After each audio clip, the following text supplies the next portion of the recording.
قبل ما نبدا الفيديو ما تنساش تعمل لايك وشير وسبسكرايب للقناه وتفعل زر الجرس عشان خاطر يوصلك كل جديد من عندنا. ويا ريت اللي ما سمعش الافلام والمسلسلات اللي نزلناها على القناه هنا يخش يسمعها ويكتب لنا رايه في الكومنتات. وحاجه اخيره، لو عايز تعمل مسلسل معين او فيلم معين اكتب لنا اسمه في التعليقات وهنعمله لك وهنحط اسمك كمان في اول الفيديو. يلا بينا نبدا مسلسل النهارده. بيبدأ مسلسلنا النهارده في جزيرة في وسط البحر اسمها هيون، وبيحصل عاصفة قريبة منها لدرجة إنها بتهد البيوت من مكانها. بعد ما العاصفة بتنتهي بيطلع أهل الجزيرة عشان يصطادوا السمك اللي طلع من البحر بعد العاصفة. وهما بيلموا السمك بيلاقوا حورية بحر موجودة جوه كهف، فبيتجمع أهل الجزيرة وبينقلوها لمكان وسطهم وبيستنوا رئيس الجزيرة الجديد عشان يسلموها له. وبيبقى في واحد وسطهم اسمه يانج سو اللي بياخد الحورية عشان يقدمها للحاكم داميو اللي بيتعين حاكم على الجزيرة من جديد. ولما بيوصل داميو بيقول له سانج انه هيوري له حاجه عمره ما شافها، ولما بيروح بيلاقيها حوريه بحر. فبيقول له سانج ان زيت الحوريات اغلى بكتير من اي زيت، حتى زيت الحوت نفسه، وبكده هيبقى اغنى واحد في البلد. لكن داميو بيبدأ يواجهه باللي بيعمله في الجزيرة وانه بيسرق الناس اللي فيها وبياخد اعلى اجر، وده يعتبر جريمة بيعاقب عليها القانون. اما بيسمعه سانج بيعرف انه مذنب، فبيحاول انه يترجاه عشان ما يتسجنش، وبيقول له انه هيعمل اي حاجه يقول له عليها. فبيقول له انه يسيب الحوريه ليه وهو هيعمل فيها اللي هو عاوزه. فبياخد داميو الحوريه منه وبيروح على البحر، لانه لما شافها بيحس ان في حاجه جواه ناحيتها، وبياخدها على المركب وبيسيبها تنزل للميه. وبتبقى الحوريه مطمنه له لما بتشوف داميو بيعملها بكل حنيه، فبتروح تمديله ايديها عشان تلمسه. وبيشوفوا سانج هو واهل القريه، وبيبقى سانج فرحان ان داميو هيلمس الحوريه وينسى كل حاجه عنه. لكن كاهن القريه قال له ان اللي يلمس الحوريه تبدا بينه وبينها قصه حب ويتعلق مصيره بمصيرها، وهي مش هتنتهي غير بموتهم هما الاتنين. وبيقول له ان الحوريه هتسحب منه الذاكره بتاعته وهتخليه ينسى كل حاجه في حياته. وبيبقى سانج مش طايق داميو وبيقول له انه هيعمل اي حاجه عشان يطلعه بره الجزيره. وبعد مئات السنين في مكان تاني في نفس الوقت بيبقى فيه شخص محتال اسمه جون جاي، بيمثل على الناس انه محامي عشان يقضي غرضه منهم وياخد الفلوس اللي هو عاوزها كلها. وبيرسم على كل البنات عشان يعجبهم وياخد منهم اللي هو عاوزه برضه. وبيبقى ليه 2 صحاب بيساعدوه اسمهم جونان وتاي. جون جاي بيبقى شاطر جدا انه يرسم على الاغنياء عشان ياخد منهم الفلوس، كمان بيبقى عنده قدرة التنويم المغناطيسي اللي بتساعده يدخل اي مكان هو عاوزه بكل سهولة، عن طريق طبعا انه ينيم الناس اللي حواليه. في يوم بينتحل جون جاي شخصية النائب العام، وبيتعامل مع سيدة أعمال اللي بتبقى عاوزة تدي رشوة عشان تساعد ابنها يخلص من التحقيق بعد ما تسبب في انتحار زميل ليه في المدرسة. وتاي بيبقى شاطر جدا في التكنولوجيا اللي بيساعد جون جاي انه ياخد من سيدة الأعمال فلوس كتير جدا بعد ما حولتها لحسابه طبعا، وهي ما تعرفش تمسك عليه أي حاجة بعد كده. وللأسف بيتحقق مع ابنها. كل ما التلاتة يخلصوا عملية جديدة كل واحد فيهم بيقضي الأجازة بتاعته في حتة بعيدة لحد ما الدنيا تهدى ومحدش يشك فيهم. جون جاي بيسافر على بلد جنب المحيط لأنه بيبقى عاوز يقضي أجازته وسط البحر. ولما بيدخل أوضته بيحس بحاجة غريبة، لأنه بيلاقي أوضته متبهدلة وفيها حاجات كتير جدا متكسرة. فبيسمع صوت جاي من الدولاب وبيروح يفتحه، وبيلاقي بنت مستخبية جوه الهدوم اللي لما بيفتح الدولاب بتضربه جامد وبتوقعه على الأرض. ولما البنت بتطلع من الدولاب بتلاقي نفسها قدام المحيط، فبتبقى عاوزة تنزل فيه بأي طريقة. وبنكتشف وقتها إن البنت دي كانت حورية بحر، والبحر رماها على الشط، لكنها لما فاقت لقت نفسها بني آدمة، وكمان الديل بتاعها اتحول لرجلين زي البشر.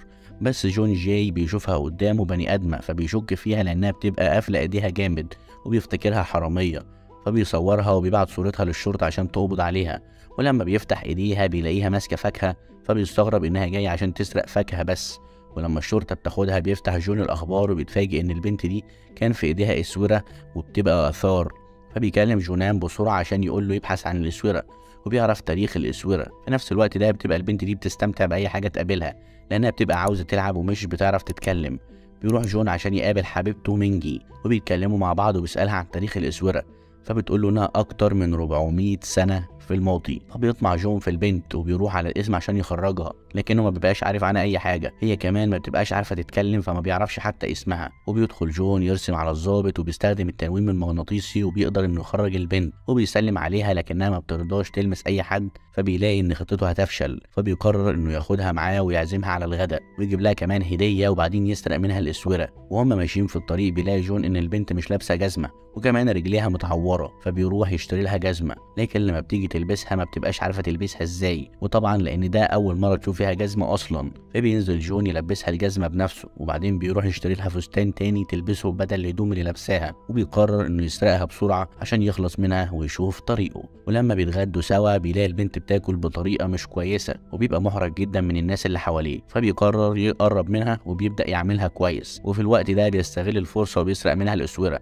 وبيقول لها انه هيرجع لها تاني، وبياخد نفسه وبيمشي. لكن للاسف وهو ماشي ما بيبقاش مرتاح، وبيبقى حاسس ان في حاجه بتشده للبنت دي، فبيرجع لها تاني علشان يطمن عليها، وبيلاقيها قاعده تحت المطر وحاطه شمسيه عليها، وبيمد لها ايده فبتبتسم له، وهنا بتتعلق روحها بروحه زي ما حصل قبل كده بين حوريه البحر وداميو. قبل مئات السنين بقى داميو بيكون قرب من الحوريه قوي، وبتقول له انها علمته ازاي يقرا افكارها، ويتفقوا انهم يتقابلوا تاني وما يكونش اخر لقاء بينهم، وبيتفق معاها على اشاره لما تشوفها تطلع على الشط ويتكلموا سوا. في نفس الوقت جون جاي بيراقب البنت بشكل غريب، وبيشوفها وهي بتتعامل مع الناس، وبيلاقيها بتتعامل بشكل محرج، فبياخدها على الاوضه في الفندق وبيلاقيها بتبص له دايما، فبيقول لها انه مش معجب بيها، وبيتوتر وبيفضل يزعق معاها لانه ما بيبقاش عارف عنها اي حاجه ولا اسم ولا عيله. بعد شويه بتشوفه وهو بيتفرج على التلفزيون، فبتروح تمسكه وتحاول تهزه عشان تتعلم الناس بيتكلموا ازاي، لكن جون بيتضايق منها وبيدخل ينام. بس بتجيله مكالمه من جونان ان سيده الاعمال اللي نصبوا عليها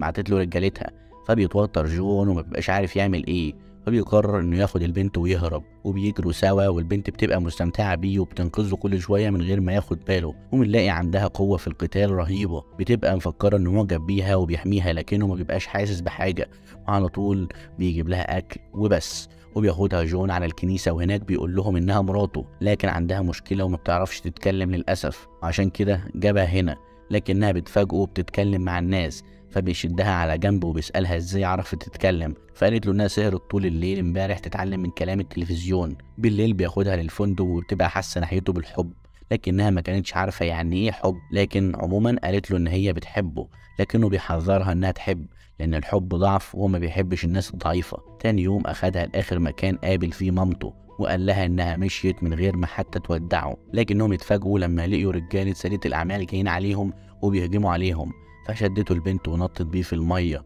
واتحولت وقتها لحورية بحر من تاني، وقالت له انها بتحبه ووعدته انها ترجع له تاني لكن ينساها دلوقتي، وقربت منه عشان تسحب منه كل ذكرياتهم سوا.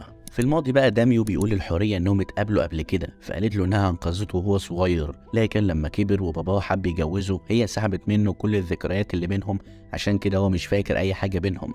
لما بيفوق جون بيلاقي نفسه على الشط وحواليه ناس كتير، فبيحاول انه يفتكر اي حاجه لكنه ما بيفتكرش غير حياته لوحده. اما البنت فكانها ما جاتش ولا كانها موجوده اصلا، هو بيبص في ايده بيلاقي نفسه ماسك اسوره لكنه ما بيبقاش عارف هو جابها منين، فبيقرر انه يرجع لبيته عشان يستقر، لكنه بيلاقي اصحابه جونان وتاي هربانين عنده من سيدة الاعمال. اما الحوريه فبترجع تاني لبلد جون زي ما وعدته، لكنها ما بتبقاش عارفه توصله ازاي لانها ما تعرفش اي حاجه عنه غير اسمه، لكنهم دايما بيتواجدوا في نفس المكان من غير ما يشوفوا بعض. وبتبقى جعانه جدا فبتشوف بنات وهم بيسرقوا، فبتقرر ان هي الطريقه دي اللي هي تجيب بيها فلوس، فبتروح ورا طفله صغيره وبتحاول انها تسرق اللي معاها، لكن البنت زعقت لها وقالت لها انها ازاي ست كبيره كده وتشتغل حراميه. ولما بتلاقيها جعانه بتجيب لها اكل. بعد كده بتفضل ماشيه في الطريق وبتتعرف على واحده متسوله، وبتاخدها توديها منطقه الاغنياء اللي بيرموا لبسهم علشان لبسوه مره قبل كده، فلبست زي المتسوله. وهي ماشيه افتكرت عنوان الشقه وافتكرت ان ده عنوان جون، فراحت تدور عليه لكنها بتلاقيه معرض لاسماك الزينه، ويبقى عيد ميلاد جون الليله وصاحبته مينجي عامله له مفاجاه، فبتروح تطلب من الطباخه انها تعمل اكل عشان عيد الميلاد، بس الطباخه بتقول لها ان ابنها كمان عيد ميلاده النهارده وبتطبخ له هو كمان، وبتاخد مينجي الاكل وبتروح توديه لجون اللي لما بياكله بيفتكر اكل مامته بالظبط وبيقعد يفكر فيها. وبيبقى جون متعود انه يروح كل عيد ميلاد ليه معرض الاسماك زي ما مامته كانت متعوده توديه. في نفس الوقت الحوريه ما بتقدرش تستحمل الجوع وبتنزل للحوض عشان تاكل السمك، فالناس بتفكرها مجنونه وبيكون جون موجود، فبياخد باله منها لكنه ما بيبقاش فاكرها وبيسيبها وبيمشي، وبيبعت له صاحبه صورة البنت اللي كانت معاه في اسبانيا، وبيلاقيها نفس البنت اللي كانت في الحوض بتاع السمك، فبيروح يرجع لها تاني. لكن في نفس الوقت بتكون البنت بتهرب من الامن، فبيقابلهم جون وبيعرف يمثل عليهم انه ظابط وجاي عشان يقبض عليها. الحورية بتهجم على الجزيرة بقى عشان تاخد لبس ليها، وبتسيب مكانه لؤلؤة، فبيقول لهم سانج ان الطريقة الوحيدة عشان يمسكوها هي انهم يكسروا رجليها عشان ما تقدرش تهرب تاني، ولما بيحاولوا يمسكوها بيوصل داميو وبينقذها في آخر لحظة. في الحاضر بقى مامة جون جاي بتعمل أكل لطليقها وبتبعته ليه، ولما بياكلوا بيفتكر الماضي وبيحن ليه وبيفتكر مراته وابنه وهو بيوعدهم إنه يخليهم أغنياء وما يتخلاش عنهم أبدا، لكنه عمل للأسف عكس كده. وبيخرج عشان يروح الشغل بتاعه وبيطلب من السواق إنه يجمع معلومات عن جون ابنه، فبيوعده السواق إنه يجمعهم ببعض قريب في أقرب فرصة. في نفس الوقت بتكون مراته شاكة فيه ومركبة جهاز تصنت ليه في العربية عشان تعرف هو بيخطط لإيه. كمان بتكون معينة واحد عشان يراقب الولد ويعرف كل حاجة عنه. بالليل بقى جون بيتكلم مع الحورية وبيسألها عن اسمها وبيقول لها انهم اتقابلوا قبل كده لكنه مش فاكر اي حاجة، لكنها بترفض تقول له حاجة او تتكلم معاه، فبيسيبها ويمشي بس هي بتمشي وراه. فبيشوفها وفي ناس بينصبوا عليها، فبيرجع لها تاني وبينقذها وهي بتبقى معجبة بيه لأنه بيحميها في كل مرة. تسمع صوت الألعاب النارية في السماء فبتفتكر إنه مسدس هيتوقعه على الأرض وبتقول له إنها تحميه، لكنه بيبقى متضايق منها جدا وبيقول لها إن دي ألعاب نارية وما بتأذيش حد. فبتبص على السماء وبتبقى منبهرة جدا بيها، بس هو بيبقى مركز معاها كتير جدا وهي خاصة انها بتشوف كل حاجة بانبهار، فبيستغرب من طريقتها وافتكر مرات باباه وهي بتعامل وحش. بعد كده بيهددها انها لو ما قالتلوش هي مين هيمشي ويسيبها، لكنها بترفض برضه تقول له. ولما بيجي يمشي بتصعب عليه لانها بتبقى لوحدها وملهاش اهل تروح لهم، فبياخدها معاه لشقته وكمان بيعزمها على العشاء وبيفضل مراقبها وهي بتاكل وكأنه اول مرة يشوفها. فسألها عن الاسورة وهي قالت انها هي اللي اديتها له. بيقول لهم جونان انها لازم تفضل في البيت لحد ما يعرفوها كويس، فبيضطر جون ان يسمع كلام صاحبه. وبعدها سألوها عن اسمها لكنها بتسألهم ليه لازم يكون عندها اسم، فقالوا لها انهم لازم كل واحد يبقى ليه اسم عشان يتنادى عليه بيه. فقرروا يسموها لكنها رفضت كل الاسماء ما عدا الاسم اللي اختاروا ليها جون وهو تشان. في الوقت ده بتوصل مينجي للبيت عشان تحتفل بعيد ميلاد جون وبتراقبها تشان وبتبقى مستغربة منها لان بالنسبة لها هي بتتعامل بطريقة غريبة. بعد ما بيخلصوا سهرتهم بيجهز لها جون السرير عشان تنام عليه، وبتفضل طول الليل تتنطط على السرير وما بتخليش جون يعرف ينام. ولما بيطلع النهار بتروح تصحيه وتقول له يلا عشان الفطار، وبتتعامل معاهم بشكل غريب جدا. بيخرج جون عشان يروح شغله وبيوصل البلطجي عشان يسأل على عنوانه، لكنه بيلاقي واحد في الحي وبيقتله في طريقه. يلا اي راس وخلاص. وبيعرف جون باللي حصل في الحي فبيجري على البيت عشان يطمن على تشان لانها بتكون في البيت لوحدها. بالفعل لما بيوصل بيلاقي البلطجي واقف على الباب، بيقدر جون انه ينقذها قبل ما يدخل. بنرجع بقى للماضي وداميو قدر ينقذ الحورية من اهل القرية واخدها لمكان بعيد، وبيقتل سانج واحد من القرية عشان يقول ان الحورية وش شؤم على الجزيرة. جون لما بيوصل بيلاقي يونج واقف على الباب وبيقدر جون انه ينقذها قبل ما يونج ما يأذيها. وجون بيزعق لشان عشان فتحت الباب لحد غريب وهي لوحدها في البيت، لكنها بتكون مشغولة باللي بيحصل في التلفزيون وبتسأله عن الناس اللي جواه وبتبقى مفكراه يعرفهم، فبيعمل نفسه بيكلمهم وبيقول لهم انه يعرف النهاية، وبيسألها لو عاوزة تعرف النهاية تقول هي مين، لكنها بتبقى عنيدة جدا ومبترضاش تقول أي حاجة. وبيروحوا الاتنين يناموا، لكن جون ما بيبقاش عارف ينام لأنها كل يوم في نفس الوقت بتعمل دوشة وبيفضل صاحي طول الليل. فبتبص عليه من فوق عشان تضحكه لكنه بيترعب من شكلها. تاني يوم بقى بتوصل مينجي للبيت ودي خطيبة جون، وبتبقى تشان مش طايقاها فبتعض ايديها جامد جدا لانها كانت عايزاها تمشي من البيت. بس جون لما وصل زعق لها وقال لها انه اصلا كان ناوي يطردها النهارده. بتستخبى تشان من جون لكنه بيحاول يخرجها بطريقه ذكيه وبيقول لها انه هيعمل اكل مشوي وانها لو عايزه تاكل تخرج من مكانها، فبتخرج من مكانها زي الهبله. وبعد ما بتاكل بيديها جون تذكره اتوبيس وتليفون وبيقول لها ما تكلموش غير لما تنوي تقول له الحقيقه، لكنها بتشاور له على برج وبتقول له ان اول ما التلج ينزل يقابلها هناك لانها بتبقى عاوزه تعترف له بحبها في المكان ده زي ما بيحصل في التلفزيون عشان يخلص منها وعدها، لكنه كان حاطط لها جهاز تتبع في تليفونها عشان يعرف هي كلمت مين او راحت فين. لكن اصحابه لما عرفوا كل ده زعقوا معاه واتهموه ان ما عندوش قلب لانه خرجها في عز البرد. اما تشان فما كانتش تعرف حد غير المتسوله فراحت لها تاني وراحوا يلبسوا من لبس الاغنياء اللي رموه في الزباله. والمتسوله قالت لها انها لو عايزه تكسب فلوس توزع الورق ده، وبالفعل راحت عشان توزع الورق. وكان جون بيراقبها من التليفون وسأل نفسه ليه واقفه في المكان ده بقالها مده، وراح يشوفها لقاها بتوزع ورق تبع واحد بيشغل الستات، فبلغ عنه مسؤول المنطقه عشان يخلص منه. وبعدين بعت لها شباب كتير يشتروا منها الورق وست تديها اكل ولبس. ولما الست دي رجعت له قالت له ان اكيد بيحبها جامد جدا عشان كده حب يساعدها، لكنه انكر في الوقت ده بقى بيشوف شاب راح يطلب منها رقمها، لكنه اتصل بيها بسرعه وقال لها انه نسي يقول لها على حاجه مهمه، وهي انها ما تديش رقمها لاي حد. لكنها بتفاجئ انه جنبها في المنطقه، فبتروح تتكلم معاه وبتقول له انها دلوقتي بتشتغل وتقبض فلوس كتير، وانها هتاخد الفلوس وتديها له لانه بيحب الفلوس جدا جدا، وبتسيبه وتروح تكمل شغلها. بينزل التلج بالليل، فبتتصل وبتطلب منه يروح للبرج بسرعه زي ما كانت عاوزه، وبيروح وهو مستعجل عشان يعرف هي هتقول له ايه. لكن وهي ماشيه ناحيه البرج بتعمل حادثه، وبيبقى اللي خبطها هو ابن زوجة والد جون، وبيبقى جون مستنيها لوقت طويل جدا، لكنها للأسف ما بتجيش. ولما بنرجع للماضي بنلاقي ان الحورية بينقذها صديق داميو من اهل القرية، ووداها لمكان امن، وراح عشان يجيب داميو، لكن وهو خارج لقى ناس كتير جدا بيهجموا عليه وبيقدروا انهم يرموه من فوق الجبل، وبيفضل داميو واقف يدور عليها. اما في الوقت الحالي فجون بيفضل مستني تشان، ولما نزل من البرج لقى حاجاتها مرمية على الارض، فعرف انها عملت حادثه، وفضل يدور عليها لحد ما لقاها، لكنها كانت بتموت. فطلب المساعده من دكاتره عشان يلحقوها، لكنها للاسف بتموت، وما بيلاقيش حاجه يعملها غير انه يمسك ايديها. ففتحت عينيها وبصت له وحكت له انها حلمت انه بينقذها، لكنها كانت بتحلم بالحاكم وهو بينقذ الحوريه من زمن بعيد. بعد كده اتصل باصحابه عشان عاوزهم يعملوا بطاقه، لكنهم رفضوا في الاول عشان ما يضيعوش وقتهم في حاجه تافهه. لكنهم لما عرفوا انها اتشانت اتحركوا بسرعه، ولما راحوا له المستشفى لقوه بيزعق لها عشان بتضيع حياتها، فضربوه وقالوا له ما يعملهاش كده. بعدين بيعرف جون ان اخوه هو اللي خبط تشان، وبيفتكر باباه لما كان بيحب اخوه عنه، بالرغم ان هو ابن مراته مش ابنه الحقيقي زيه. تشان بتسالهم هتقعد قد ايه في المستشفى، فقالوا لها انها تعيش فتره مؤقته لحد ما تخف، فقالت لهم انها تتجوز كل واحد هنا لحد ما يجي الدور وتتجوز جون. بيبقى اصحابها محرجين جدا من حوارها، فطلبوا الدكتور منهم انهم يعملوا اشعه على مخها عشان يطمنوا انها كويسه، لان طبعا الكلام اللي بتقوله ده مجنون. بالليل بتوزع الممرضه الاكل على كل المرضى، لكنهم ما بتديش لتشان، فبتسالها وبتقول لها الممرضه انها لازم تكون صايمه عشان هتعمل الصبح عمليه.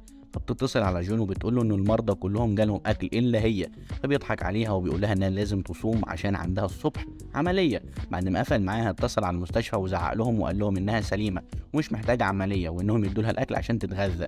واتصلت عليه تشان تاني والاكل قدامها، وقالت له ان الاكل حلو، لكنه قال لها انه ملوش دعوه. بدات تشان انها تعيش جوه المستشفى والمرضى بقوا اهلها، ولما نزلت للدور الاول شافت مدير المستشفى وهو بيضرب واحد من الامن انه سمح لواحده وبنتها كانت بتتعالج عندهم انها تدخل تسال بنتها ماتت ازاي جوه المستشفى. فهجمت عليه تشان برجلها المكسوره والشرطه قبضت عليها. لما جم بيتفرجوا على التسجيل جون بيضحك على اللي عملته لانها متهوره جدا.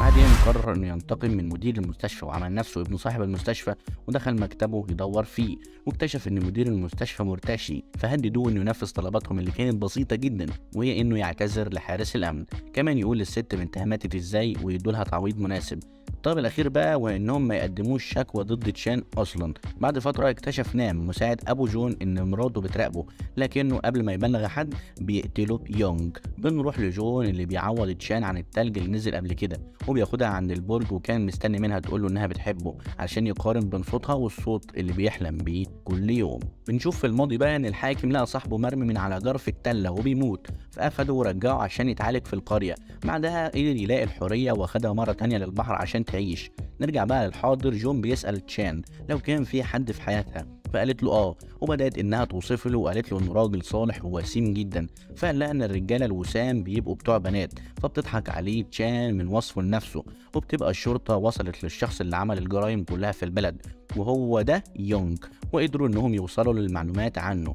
بنروح بعد كده تاني لتشان وبتكون جعانه جدا، وبتبقى واقفه قدام النهر وبتحاول انها تنزل الميه عشان تاكل سمك. ما تنساش ان هي حوريه بحر، لكن بينقذها شاب موجود لانه بيفتكرها هتنتحر، ولما بيبص لعينيها بيعرف انها حوريه لان هو كمان حوري بحر، واختار انه يعيش على الارض بسبب الحب، وطلب منها ما تعملش زيه لان حبيبته سابته لما عرفت حقيقته، وقال لها ان البشر بيتغيروا. كمان استغرب انها ما معهاش فلوس، وقال لها انها ممكن تكسب فلوس كتير جدا بسبب دموعها اللي لما بتنزل بتتحول للؤلؤ وممكن تبيعه وتكسب فلوس كتير جدا. وبيقول لها انه هيساعدها عشان يخلي حبيبها يغير عليها، لانه لو ما قالهاش بحبك في خلال شهرين هتموت. بعدها قعدوا يعيطوا سوا وبدات الدموع تتحول الى قالق، وباعوا اللؤلؤ واشتروا لبس جديد ليها، واخدها وراحوا على البيت، وكان شكلها متغير. ولما شافها جون غار عليها وتعصب وشد تشان لجوه عشان يدخلها. كمان طلب منها ما تلبسش قصير وما تخرجش كتير من البيت، وده اصحابه يلاحظوا انه بيعملها بقسوه دايما. جدا، حتى انه خلاها تنظف البيت عشان ما تلاقيش وقت تخرج فيه،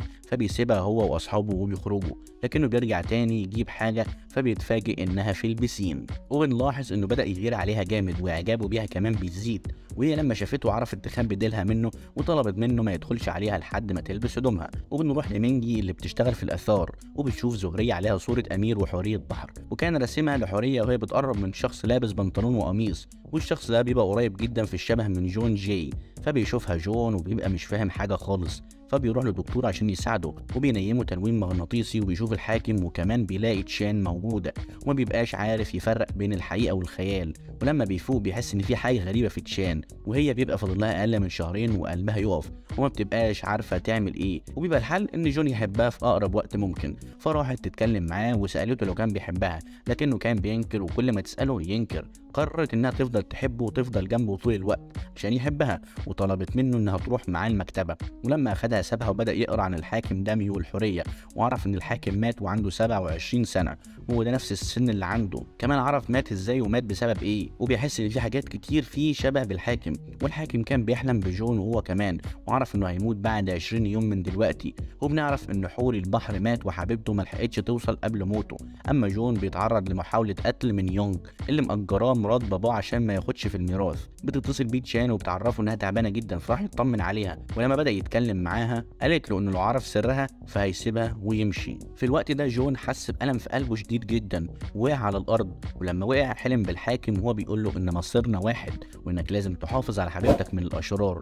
جون بيفوق بعدها وبيقوم يتكلم مع تشان، وبيقول لها ما تستسلمش وتفضل مصره تاخد الحاجه اللي بتحلم بيها. بعدين بيروحوا على البيت وبيعرفوا باللي عمله يونغ وانه مجرم مطلوب. وقتها تشان قالت له انها شافته اكتر من مره وهو بيحوم حوالين البيت، لكنها ما كانتش تعرف ان هو مجرم. وبيحس جون انه لازم يحميها ويحافظ عليها. في نفس الوقت ابن زوجة الاب بيعرف ان مامته بتعمل جرائم كتير، ومأجره واحد عشان ينفذ لها الجرائم اللي هي عاوزاها، وبيكون خايف عليها وعايز يوقفها. اما جون بيقرر يدور ورا مرات باباه عشان يكتشف اللي هي بتعمله، وبيرفض طلب تشان انها تخرج من البيت بتاتا، لكنها بتخرج للاسف من وراه وبتروح تقابل المتسوله وبتسالها تعمل ايه عشان جون يحبها. بس جون بيوصل وبياخدها وبيمشي، وبيسالها عن سبب انها بتيجي هنا كتير، فقالت له عشان صاحبتي. فقال لها ان ممنوع تخرجي من البيت لوحدك، وانها لازم تفضل معاه طول الوقت عشان يحميها.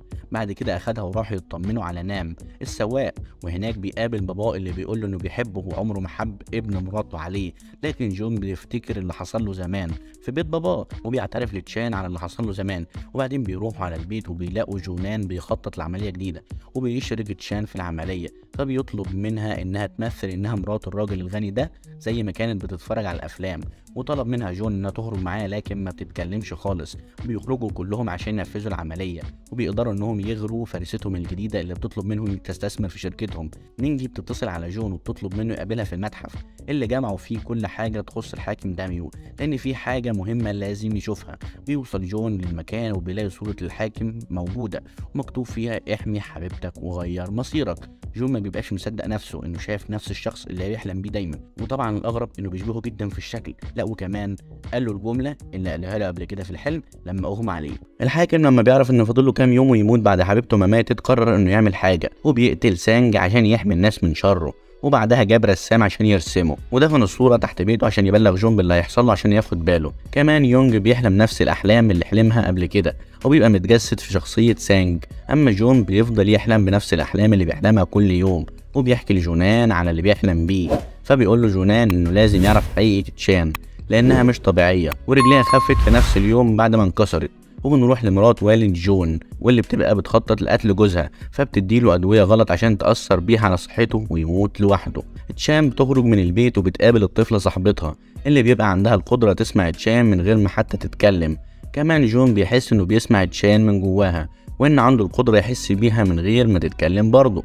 بيكون اليوم ده هو يوم تنفيذ عمليتهم الجديده، وبيروحوا كلهم على بيت مينجي عشان ينفذوا العمليه. لكن جون ما بيعرفش ان الطباخه اللي عند مينجي هي تبقى مامته.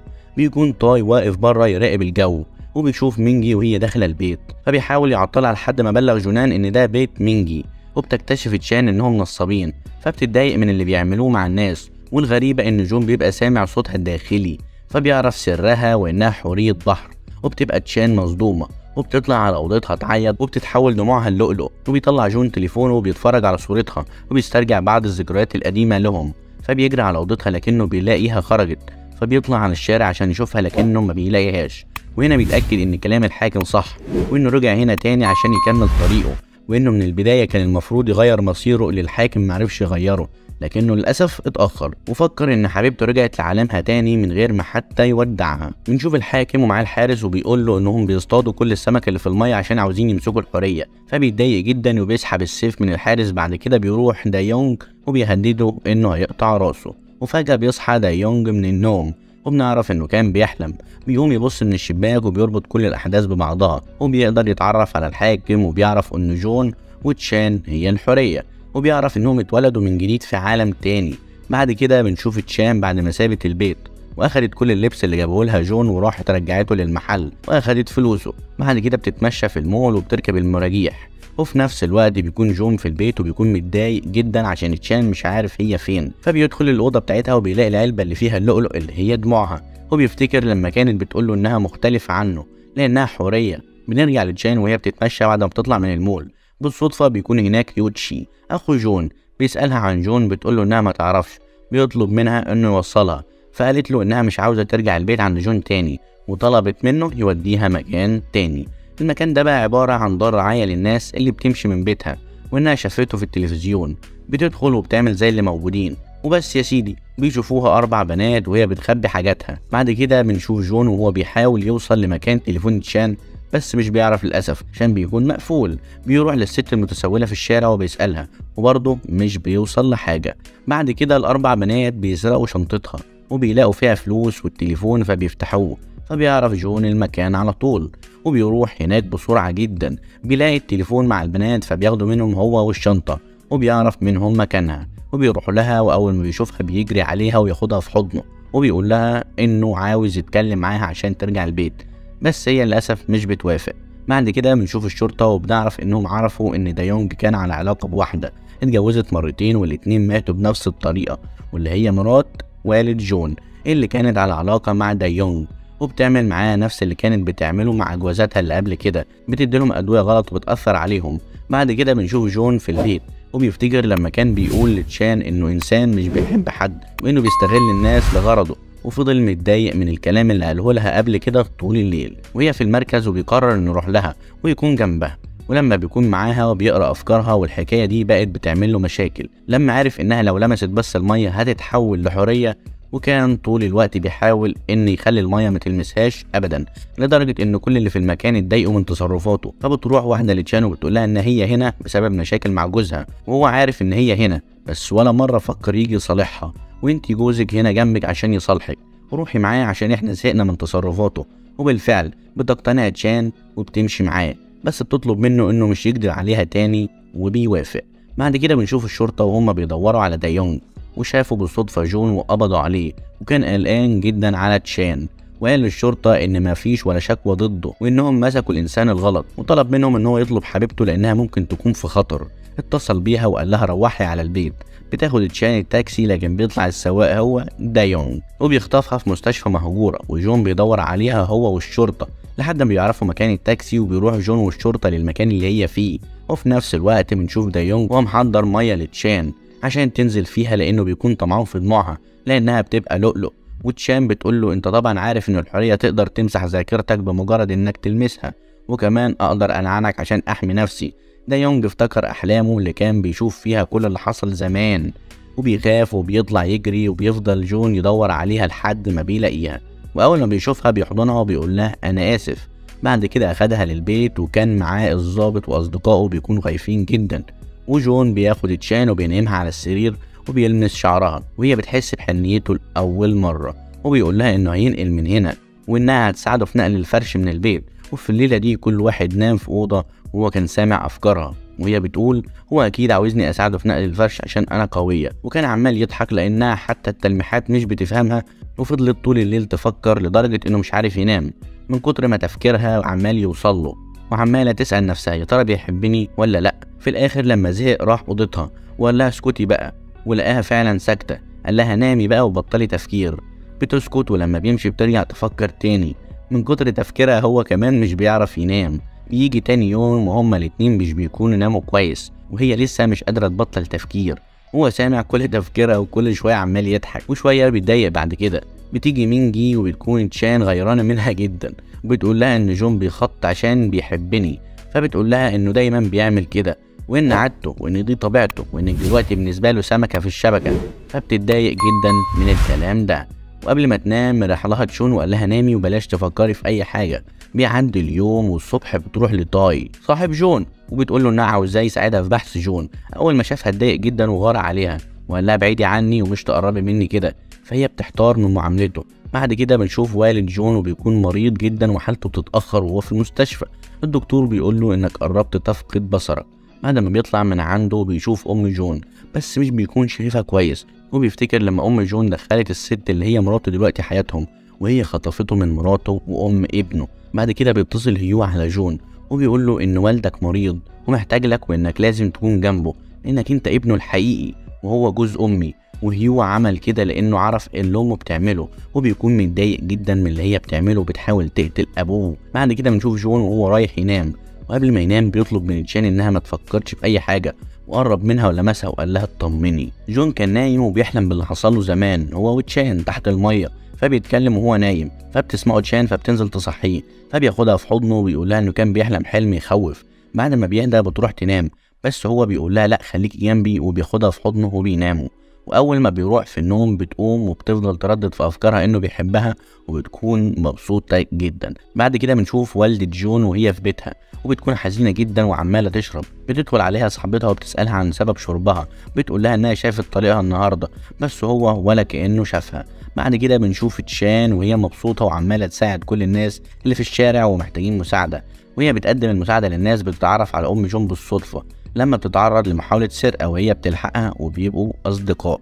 في الوقت ده بتدخل مينجي صديقة جون لغرفة الطباخة اللي عندهم، وبتعرف إنها والدة جون وبتتكلم معاها، وبسبب إنها كانت دايما بتعاملها بأسلوب وحش فبتقرر إنها ما تقولش لحد، وبتبدأ تعاملها معاملة كويسة. بس والدة جون بتكون مستغربة. بعد كده بنشوف مرات والد جون وهي مستمرة في خطتها وبتديله الأدوية اللي تمرضه باستمرار، بس هي ما اكتفتش بكده، لا دي كمان عاوزة تموته بسرعة عشان عرفت إن عاوز يكتب وصية، وفي الوصية دي هيكتب كل حاجة باسم ابنه الشرعي جون. واستغلت سوء حالة عينيه وغيره في الأوراق هي والمحامي، وابنها مضى على الورق اللي هم عاوزينه.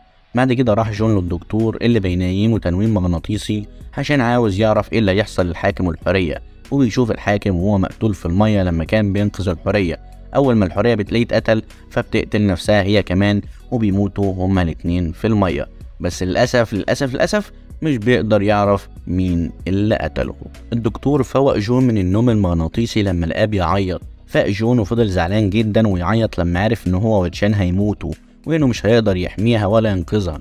وفضل يتكلم مع الدكتور شوية بس للأسف بنكتشف ان ده يونج واقف على الباب بيسمعهم وعرف كل حاجة. بعد كده بيروح جون لتشان وبيقابلها في الشارع، واول ما بيشوفها بيحضنها وبعد كده بياخدها وبيعيشوا احلى اللحظات، وبيقرر انه يساعدها على قد ما يقدر الايام الجاية. بعدها بنشوف دايونج رايح للدكتور وبيطلب منه انه ينيمه عشان عاوز يعرف ايه اللي هيحصل له زمان، ولما شافه عرف مين اللي قتل الحاكم والحرية بس مرضيش يتكلم.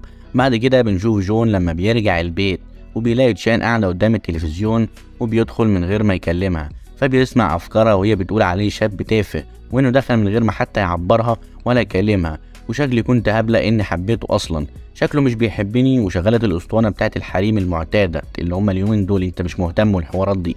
بعد كده بيقول لها كفايه بطلي تشتميني في افكارك وبيسيبها وبيمشي. تاني يوم بنشوف جون عند والده في المستشفى وبيقول له زمان كان ليك شخص قريب منك بس محتال، هوري لك صورته لو تعرفه ارمش بعينك. وبيوري له جون صورة دايونج، وبيعرف جون ان في حد قريب من والده على صلة مع دايونج. بعد كده بيجيله اخوه وبياخده بره وبيقول له ان والده كتب له كل حاجة باسمه، فبيسيبه جون وبيمشي. بنشوف صديقة جون مينجي وهي محتارة وبتكون عاوزة تقول لجون ان والدته شغال عندها بس مش بتقدر. بعد كده والدة جون بتعرف من والدة مينجي ان جون مش عايش مع والده من وهو في الثانوي، فبتزعل قوي وبتطلب منها انها تروح مشوار بسرعة. بتروح والدة جون لبيت والده وبتقابل مرات ابوه وبتقول لها ابني فين؟ مش انت قلتي انك هتربيه؟ بترد عليها مرات والدة جون وبتقول لها ان هو اللي مشي لوحده، فبتهددها والدة جون وبتقول لها انا هرجع ابني لبيته وهرجعك لمكان ما جيتي. بعد كده بتسيبها وتمشي وبتكون زعلانه وهي ماشيه في الشارع وكانت عربيه هتخبطها، بس تشان بتلحقها وبتاخدها وبيروحوا السوبر ماركت، وبنعرف ان اللي كان هيخبطها هيبقى دايونج، وان جون مخلي صديقه يراقب تشان عشان ياخد باله منها، وبيصورها وهي مع والدته وبيبعتها لجون، بس جون مش بياخد باله ان دي امه. بعد كده بنشوف جون مع الشرطه اللي بيدوروا على دايونج، وبيقول له ان شريكه في الشغل اختفى السجل بتاعها من عندهم، وانه متاكد ان هي عندها ابن منه. بعد كده بنشوف والدة جون وتشان بتوصلها للبيت اللي شغاله فيه، وبتعرف ان بيت صديقة جون اللي هي مينجي. بعد كده جون بيروح البيت وبيسمع افكار تشان وبيعرف انها محتاجه تنزل الميه، فبيطلع صحابه من البيت عشان هي تنزل ميه براحتها، فصديقه بيشك. بعد شويه بيدخل فبيلاقي تشان في حمام السباحه وهي حوريه، وبيقولها انه هيقول لكل الدنيا، فبتطلع تشان من الميه وبتقول له انا موافقه، وبتسلم عليه وبتمسح كل ذكرياته وكل اللي شافه. بعد كده بالليل بيقعد تشان مع جون وبيعرف من افكارها انه مرتبط بيها، وانه لو جراله اي حاجه هي هتموت. بيقول لتشان انه عارف كل الحكايه وانه كان مخبي عليها عشان ما تتضايقش.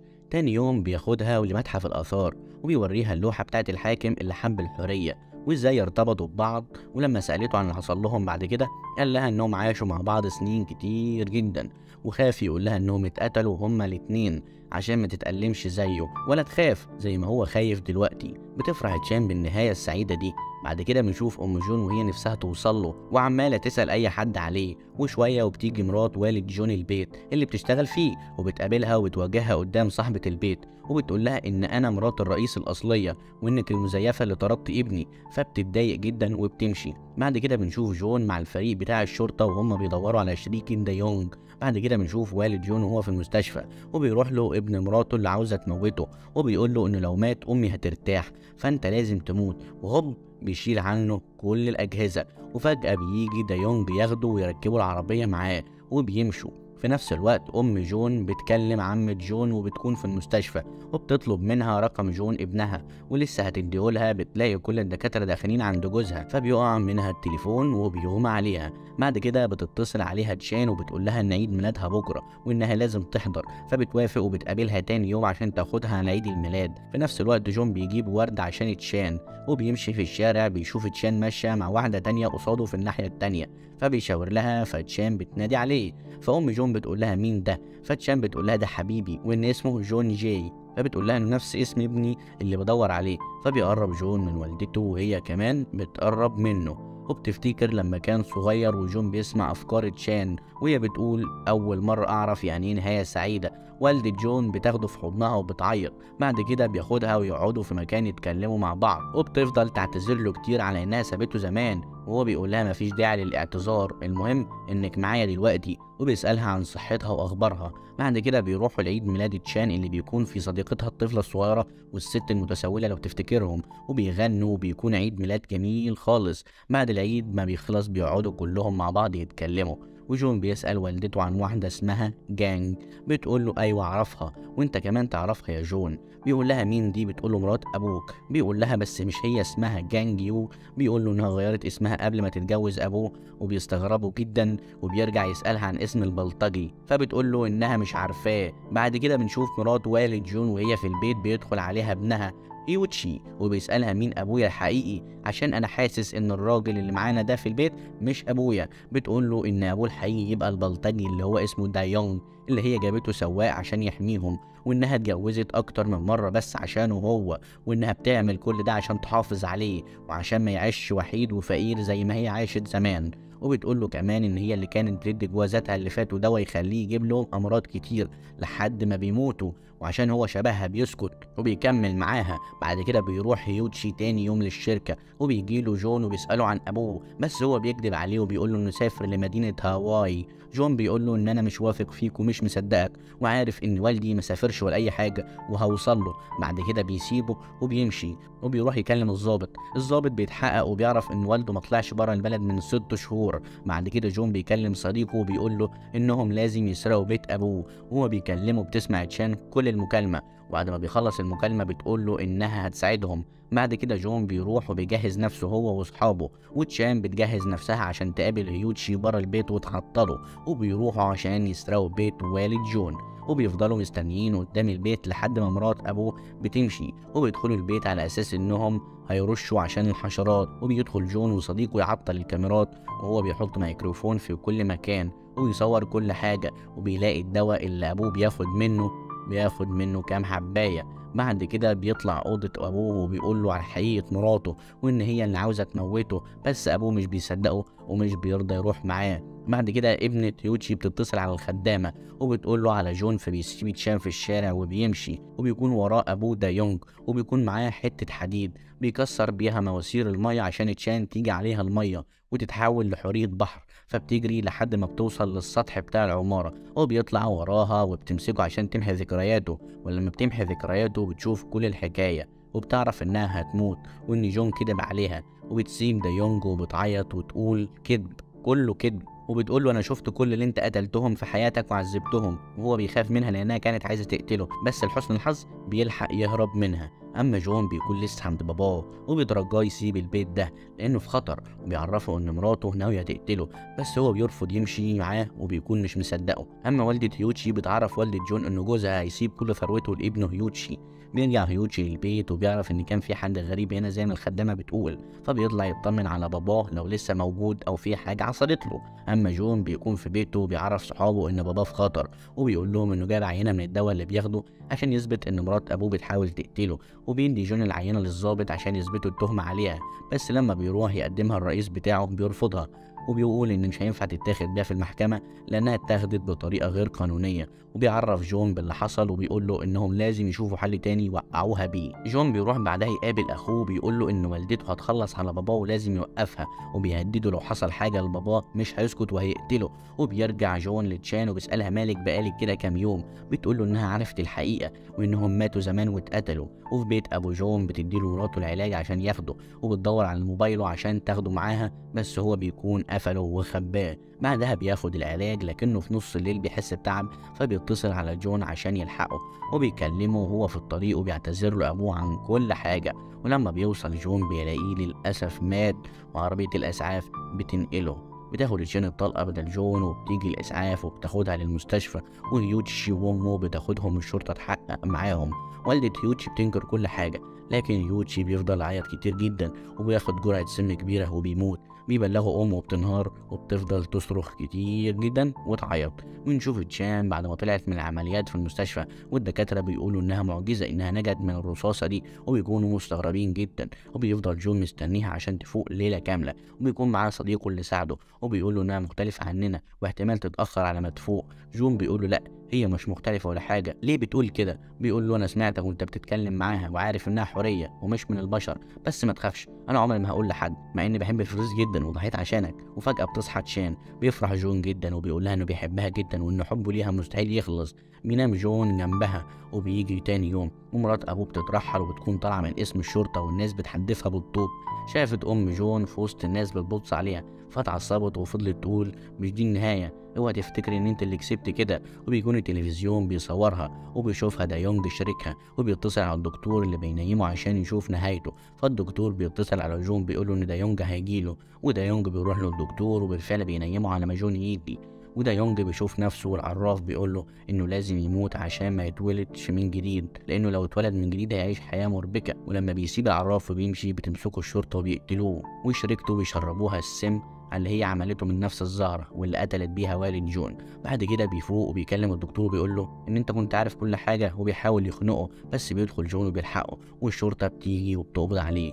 بيروح لتشان المستشفى وبيلاقي ان كل اللي في المستشفى بيتكلموا عن العملية بتاعتها وان هي معجزة، فبيلبس لبسه الدكتور وبيدخل المكان اللي بيكون فيه كل سجلات المرضى وبيمسح كل بياناتها. بعدها بياخدها وبيروح على البيت، وهناك جون بيلاحظ تعب تشان يوم عن يوم وان قلبها بدأ يضعف، وطلب منها انها ترجع البحر عشان هو مش عاوزها تموت وعاوزها تكون كويسة، بس بشرط انها تمسح كل ذكرياته معاها. تشان بتقول لجون انها خلاص اختارت. بعد كده بيقربوا من بعض، وتاني يوم بتمشي وبتقابل والدته وبتسلم عليها هي واصدقاء جون وبتمسح لهم ذكرياتهم معاها. بعد كده بتروح لصديقه جون وبتسلم عليها، بتروح بعدها تقابل البنت الصغيره وبتسلم عليها وبتمسح برضه الذكريات. ولسه هتمشي بتقول لها البنت انت مش هترجعي تاني، ويسألها تشان وانت لسه فاكرني؟ بتقول لها ايوه طبعا. وبنعرف ان البنت دي اصلا امها حورية بحر، وان تشان مش هتعرف تمسح ذكرياتها.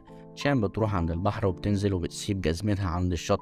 بيعدي 3 سنين من وقتها، وبنشوف جون وهو بيكمل دراسته ودخل كلية الحقوق عشان يبقى محامي ويكون موظف حكومي.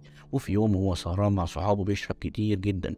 بعد كده بيفضل يعيط ويقول وحشتيني قوي، وكلهم بيفضلوا يسألوا بعض هي مين دي، ما عدا واحد بيقول لهم انه بيعمل كده كل لما يشرب. بعد كده بيروح عند البحر وبيقف قدامه بالساعات، وبنشوف تشان وهي في البحر وهي عمالة تعيط وحزينة مش قادرة تنسى جون.